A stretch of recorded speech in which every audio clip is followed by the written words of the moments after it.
हां बोल. नमस्कार. श्री गुरुदेव दत्त. मी केदार जोशी, औदुंबर पुजारी.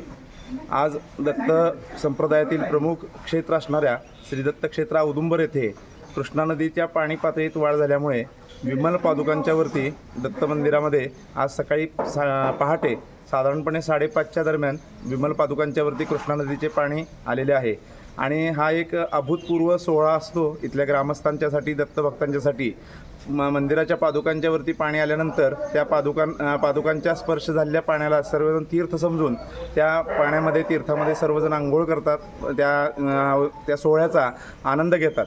मग यानंतर त्या पादुका किंवा ज्या उत्सव मूर्ती जी आहे ती वरती देवघर म्हणून जी वास्तू आहे दत्त मंदिराची त्या ठिकाणी स्थापन केली जाते. आणि मंदिरातील जे नित्य नैमित्तिक पूजा अर्चा असते पहाटेपासून रात्रीपर्यंत ती सर्व वरती देवघरामध्ये सुरू असते.